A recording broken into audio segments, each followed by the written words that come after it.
Mongol Empire boqortooyadii abid ugu dhulka weyneed marka loo eego taariikhda qoran ee caalamka.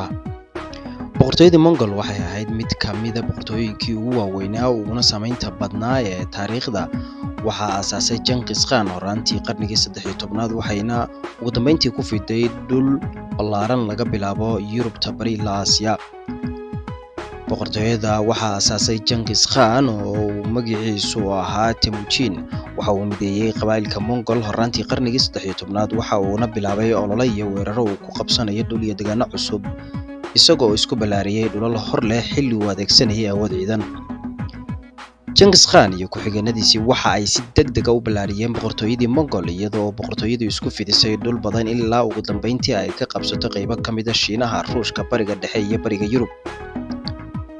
Boqortooyadii Mongol waxa ay u qaybsanayd dhowr khaanadood ama qaybood, mid walbana waxaa xukumayay xubin kale oo qoyska ka mid ah.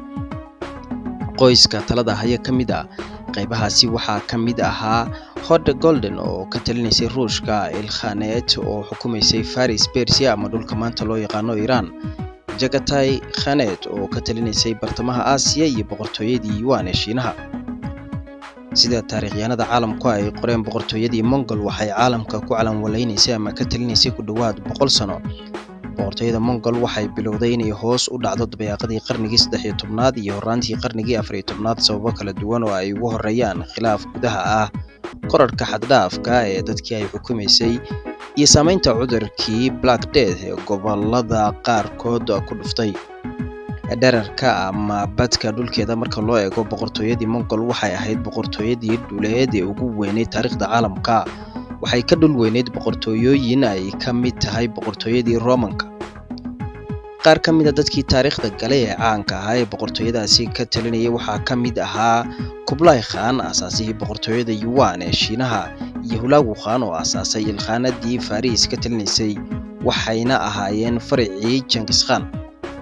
Boqortooyada Mongol waxay si tartiib tartiib ah u kala jabtay dowlado kala duwan oo bedelay tii salka weyneyd, waxayna lumisay awoodeedii hore. Boqortooyadii Yuan ee Shiinaha ayaa waxa ay dhacday qarnigii 14aad. Sidoo kale Horde Golden oo Ruushka xukumaysay ayaa hoos u dhacday ilaa markii dambe boqortooyadii oo dhan ay kala daadato. Waxaa jira taariikho kala duwan oo laga qoray Mongol Empire ama boqortooyadii Mongol, waxaase si kooban aan idinku soo gudbinay waxyaabihii ugu muhiimsanaa ay ahayd in laga ogaado boqortooyadaasi.